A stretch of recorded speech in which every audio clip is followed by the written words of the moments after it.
la société actuelle où on est, je trouve que c'est quand même valorisant de travailler avec ses mains, de créer quelque chose d'unique et vraiment aller de l'avant en fait, de toujours essayer de proposer des choses nouvelles tout en gardant un savoir-faire ancestral. C'est ça je pense qu'il faut vraiment s'insérer comme ça dans la société.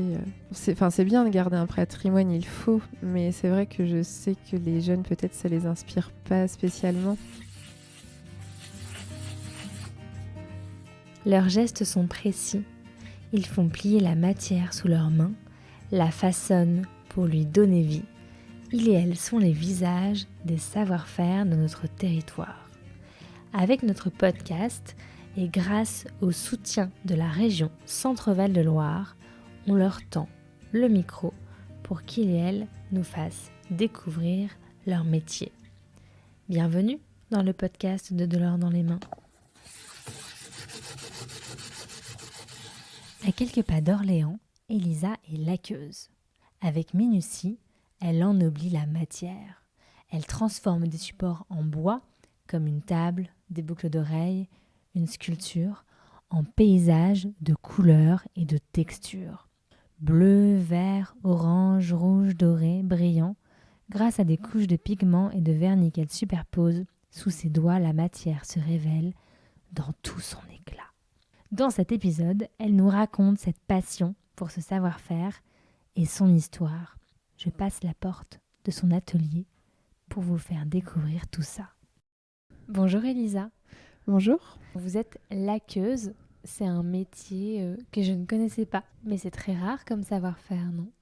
Oui, effectivement, c'est un savoir qui est assez rare. En région Centre-Val de Loire, je suis une des seules à pratiquer cette technique. On peut retrouver essentiellement des laqueurs ils sont essentiellement concentrés en fait sur Paris. Et ça consiste en quoi alors exactement ? Vous faites un objet de A à Z ou vous venez poser une couche un peu à la fin d'un objet qui est déjà façonné ? Comment est-ce que vous travaillez ? Donc la laque, c'est sur un support en bois. Toutes mes réalisations sont créées pour la partie bois par mon père, qui me crée toutes mes pièces, mes volumes, mes panneaux. Donc on va venir l'apprêter avec différentes couches d'enduit. Une fois que mon support va être prêt, on va venir faire les fonds colorés. Donc ça va être de superposer des couches de pigments avec un mélange de vernis. Je viens créer en fait ma peinture. Après je vais venir les poncer pour essayer de retrouver de la matière. Donc c'est quelque chose qui est très aléatoire parce que je ne sais jamais sur quelle matière, les couleurs. C'est toujours, on part un petit peu à l'aventure. Et une fois que mes fonds colorés sont finis, je vais venir vernir mon support pour ensuite créer mes décors. Donc mes décors sont créés à base d'huile, de la peinture à l'huile, avec un mélange de vernis. Donc il va y avoir tout un travail sur le graphisme pour venir vraiment apporter un deuxième plan à mes panneaux. Sur les couleurs aussi. Je vois que vous avez plein de pigments ici et c'est vous qui les fabriquez ? Alors je fabrique mes peintures, oui. Après les pigments, je les achète, mais ce sont vraiment des couleurs que je fabrique. C'est vrai que j'ai toujours, depuis petite, été passionnée par la couleur. J'aime bien dans mes pièces créer vraiment des fonds matiérés, colorés en fait. Quelle jeune fille de 12-13 ans vous étiez ? Alors j'ai toujours aimé travailler avec mes mains, grâce à mes parents en fait qui m'ont toujours initiée au métier manuel. Mes parents ont une école de peinture ici à Bellegarde, donc ils apprennent aux enfants à dessiner, à peindre, à faire de l'aquarelle, à peindre sur de la porcelaine. Donc en fait, petite, j'aimais me créer des univers colorés. Et en fait, je peignais plein de porcelaine. Après, je me faisais en fait des petites collections. Finalement, aujourd'hui, on le retrouve avec ce que je fais en fait en lac, où j'aime bien me créer des univers colorés, des ambiances, des collections. Et ça, en fait, je l'ai vraiment depuis toute petite. En plus, ici, je crois que c'est un peu une entreprise familiale parce que vous travaillez beaucoup avec votre papa qui travaille le bois. C'est vrai que c'est un bel échange. On est complémentaires parce que c'est vrai que je peux lui demander n'importe quel volume. Il est capable de me le créer.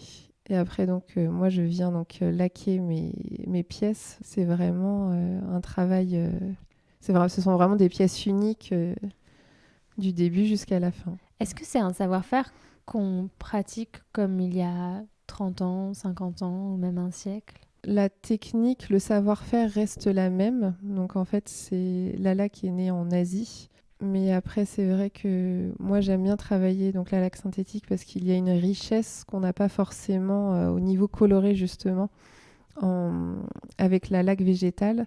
Donc en fait, la laque végétale, donc c'est une laque qui est naturelle. Donc c'est une sève qui est issue d'un arbre. Cette sève est déjà brune en fait quand on l'extrait de l'arbre. Donc quand on la mélange à nos pigments, elle s'oxyde. Donc c'est pour ça qu'on a des couleurs qui sont très foncées. Ça va être des bruns foncés, des noirs, des carmins, des verts très foncés. Donc moi je me retrouve plus dans la laque synthétique où là avec un vernis flatting, donc ce sont des vernis gras européens, où là avec les pigments on a des couleurs beaucoup plus intenses. Après le savoir-faire reste vraiment identique. Mais vous l'appliquez de façon assez contemporaine avec ses couleurs, ses formes. Et je vois aussi d'autres matériaux. Je vois des coquilles d'œufs. L'incrustation de coquilles d'œufs, c'est une technique qui est très ancestrale aussi, mais j'essaye toujours dans mes créations de proposer une vision plus contemporaine pour aussi redécouvrir un métier. La laque, on a souvent ces images où on fait des meubles laqués noirs avec des motifs, des estampes japonaises qui sont très classiques. Donc c'était aussi de donner une nouvelle vision en fait à ce savoir-faire, à le faire connaître d'une autre manière. Et comment est-ce que vous avez découvert ce savoir-faire? Donc vous disiez qu'avec vos parents, vous étiez très initiés à la création artistique, que vous aimiez beaucoup faire des choses avec vos mains, mais c'est un savoir-faire si rare. J'ai découvert donc l'atelier lac à Paris. Donc c'est le seul atelier de lac qu'il y a en Europe. Donc il se situe dans le 15e arrondissement à Paris. Quand j'ai ouvert les portes de l'atelier lac à Paris, j'ai tout de suite été séduite en fait, envoûtée par les lacs. Tous ces vernis en fait, ça crée en fait une sorte de profondeur dans les couleurs. Toutes les incrustations aussi de feuilles d'or, feuilles de cuivre, ça rend les lacs encore plus précieuses. Ce que j'imaginais pas en fait, c'est que derrière tout ça, il y a tout un travail en fait, un vrai savoir-faire. C'est pas juste un panneau où on a posé des couleurs, on a posé un vernis. Il y a vraiment plein d'étapes. Oui, c'est ça, il y a un vrai travail de la matière en amont. Voilà, c'est ça. Vous êtes à la fois artisane et artiste. Oui, Et vous aviez quel âge quand vous avez découvert l'école de la LAC? j'avais 17 ans.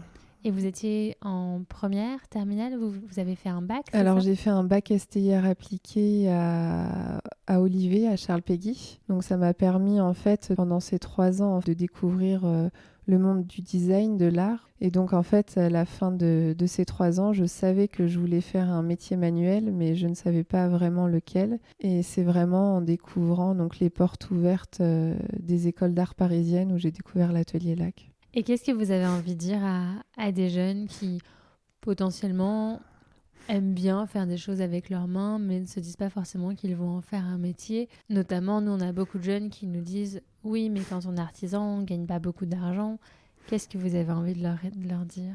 Moi, je sais que j'ai été beaucoup soutenue aussi par ma famille. C'est vrai que ça aide pour s'insérer aujourd'hui dans une société où c'est vrai que c'est pas évident d'être artisan et de vivre de sa passion, en fait.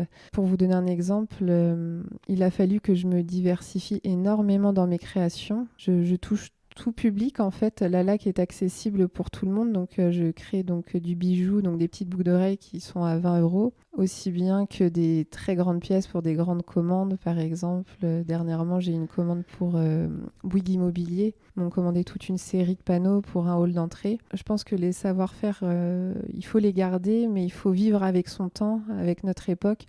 Et je pense que c'est vraiment, en tant que jeune, pour s'identifier, il faut vraiment proposer une vision moderne de la technique. Moi, par exemple, j'essaye toujours de créer des pièces de décoration pour que ça s'insère dans dans des intérieurs actuels. Enfin, vraiment. Oui, qu'on sorte de l'image d'Épinal et que ce soit pas quelque Voilà, chose forcément de vieillot. Et c'est souvent cette image qu'on c'est a ça. des métiers de la main. C'est Oui. ça. Et donc, c'est qui vos clients? C'est à la fois des particuliers qui viennent vous voir en disant, voilà, moi j'ai envie d'avoir des boucles d'oreilles, ou un petit panneau pour mon salon et à la fois, oui, donc des grands groupes, ça peut être des hôtels, ça peut être plein de choses. Donc en fait, c'est vrai, comme je vous le disais, je touche tout budget. Ça peut être un particulier qui, par exemple, va craquer pour un petit panneau, mais il va le vouloir peut-être pour son salon en plus grand. Donc ça va être sur commande. J'ai des budgets différents. Donc finalement, quelqu'un peut craquer sur un petit panneau, sur une petite paire de boucles d'oreilles.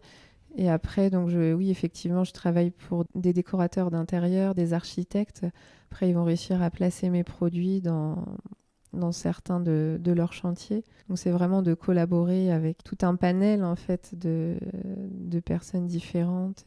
Et est-ce qu'il y a une création dont vous êtes particulièrement fière ou qui vous a particulièrement marqué, dont vous voudriez nous parler? Alors oui, c'est sur une courge en fait. C'est une courge que j'ai laquée. C'est une courge que j'avais depuis des années. Donc elle était bien sèche. C'est une création qui est particulièrement belle. On me demande souvent en fait de la reproduire, mais ce qui crée ce côté unique, c'est que finalement, elle a des belles formes. Enfin, elle est unique en fait. Et avec ses incrustations d'or et ses bleus profonds, ça la met encore plus en valeur avec ses courbes. Et donc ça, c'est une matière en fait végétale sur laquelle vous avez travaillé. Voilà, exactement. Vous l'avez poncée un peu ou... Oui, bien sûr. Ouais. Enfin, déjà, ça a été long au niveau de la préparation donc, de la courge. Il a fallu déjà différentes couches d'enduit et la poncer pour qu'elle soit bien lisse. Et après, ça a été tout un travail de recherche de couleurs. C'est vrai que quand on travaille sur du volume, c'est aussi complètement différent que sur des panneaux à plat. Le volume, c'est compliqué au niveau donc, de l'application des vernis. On a vite fait de faire une coulure. C'est assez différent, c'est plus complexe dans le volume. Et pour finir cet épisode, est-ce qu'il y a un mot que vous avez envie de dire à des collégiens qui ne connaissent vraiment pas beaucoup ces métiers et qui n'oseraient pas aller les voir? Peut-être sur le fait que c'est quand même très valorisant de faire une pièce de A à Z. C'est vrai que dans la société actuelle où on est, je trouve que c'est quand même valorisant de travailler avec ses mains, de créer quelque chose d'unique et vraiment aller de l'avant en fait, de toujours essayer de proposer des choses nouvelles tout en gardant un savoir-faire ancestral. C'est ça qui, je pense qu'il faut vraiment s'insérer comme ça dans la société. C'est bien de garder un patrimoine, il faut, mais c'est vrai que je sais que les jeunes, peut-être, ça les inspire pas spécialement. Donc je pense On peut l'adapter à ses goûts. Voilà, c'est ça, l'adaptation. Et sur la question, je reviens un peu sur la question du salaire parce que c'est quelque chose qui nous disent beaucoup. Finalement, vous avez quand même une maison, un jardin, des enfants, vous partez en vacances, ça se passe bien. Oui. Alors c'est vrai qu'il faut vraiment, pour moi, il faut se diversifier un maximum dans la technique. Il ne faut pas rester... par exemple, moi, mes pièces sont très variées. C'est pas forcément... c'est avec du volume, ça peut être à plat, ça peut être du bijou. Enfin, pour moi, il faut vraiment toucher le maximum en fait de personnes. C'est comme ça qu'on arrive à en vivre. Et donc avec ma mère, on crée aussi des décors extérieurs en collaboration. Enfin, on collabore ensemble. Et c'est ça, plus ça qui va faire que que ça tient la route. Voilà, c'est ça. Merci, Elisa. De rien. Et voilà. Fin de l'épisode. C'était un podcast de l'or dans les mains avec le soutien de la région Centre-Val de Loire. Merci à Malo de Saint-Venant pour le montage et à Oscar Meurer pour la musique. De l'or dans les mains est une association qui a pour mission de sensibiliser la nouvelle génération aux métiers manuels. Nous concevons des outils pédagogiques comme ce podcast pour faire découvrir aux jeunes ces métiers et nous intervenons dans les établissements scolaires avec les artisans du podcast pour susciter des vocations. Vous pouvez nous suivre sur les réseaux sociaux, vous abonner à notre newsletter et même adhérer à notre association. À très bientôt!